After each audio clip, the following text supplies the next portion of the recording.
guys, this is Clay's Chevys, and just doing an update on what I got on the bench right now.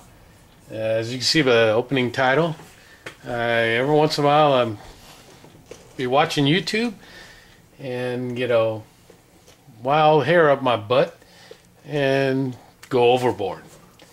So I was watching these guys. I think Paul built one. Paul Turley built an ATAT, and I decided to look it up, and I found this one pretty cheap, and I bought it. The bad part is when I opened it, the guy listed it as complete, but it's missing these two little turrets here and the two little speeders. The ATAT was already started, but it looks like it's all there. I checked the plans, and it seems to be all there based on the instructions. The only thing it's missing is there's no rubber band. I wasn't going to use it anyways, and this pin, there's only one of the two pins that would hold the rubber band. I think this makes the head bob up and down or something. I really don't know. I'm not going to use it anyways. It's a really old kit. I think this is the original molding of that kit, and let's see if I can see the copyright date on it. I think this one says 79 on it. Yeah, 79. So it's so you can see the box is really messed up, but it's got some pictures. It says so-called pictures of the actual model, even though some of the parts that are on this picture or are missing from on this picture that are actually in the model, and you go, well, how come they didn't put that on?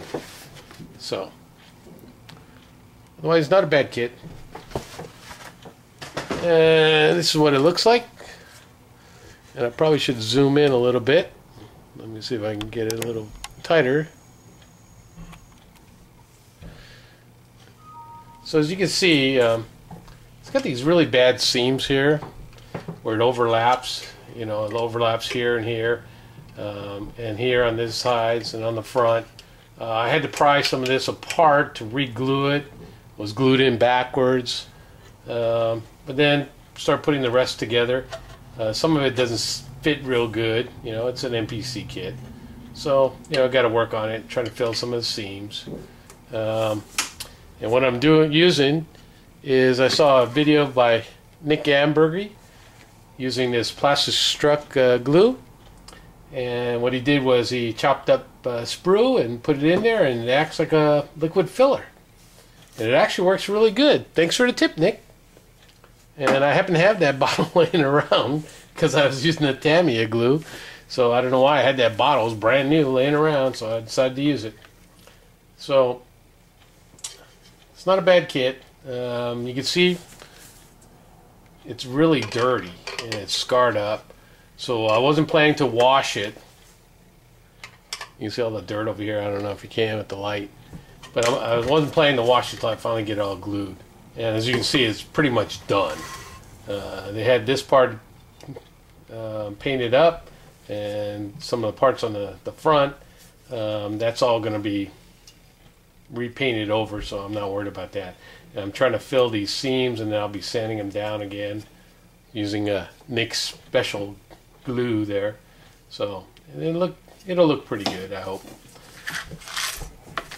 These are the parts I got left over. Let me see if I can flip this down a little bit. So these are just these little pins actually go into here to hold the legs on. So we'll get that on. The guns, they go on the side of the head. You got a big one and a little one on each side, and then the gun shield that goes over part of it. So what I have extra is I have this. They're supposed to go inside. I don't know where inside. It goes somewhere inside the head somewhere. I don't know how you would get to it to wind up the rubber band. So I don't know if it's in the head and you twist this, you know, and then wind it up, and then it spins or whatever. I don't know what it does. But I've got this part, and I've got the hold down for the rubber band, which is this part here. I got one of the two. So if anybody has this kit and needs these parts, just send me a message, preferably an email, or you can message me, and I'll mail them to you, because I don't need them, and they'll just sit in my extra parts box. So that's where I'm at on this ATAT. Hopefully I have it together in the next day, and then I'll start painting it, and hopefully this will be one of the ones I finish. I'll be right back. So like I said at the beginning of the video, I tend to get a wild hair up my butt, and I go off the deep end sometimes and start buying genres of models. So I bought quite a few Star Wars models lately. This is one I picked up for $5 on eBay.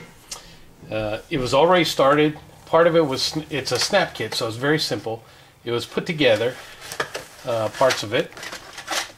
And being a snap kit, I could easily take it apart. And in the guy's eBay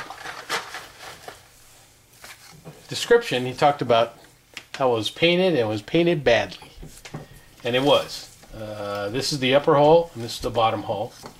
You can barely see the red outline, and it was a horrendous paint job, okay, on both the upper and the lower. They also had the cockpit all together, painted, and the glass over it, which is really funny.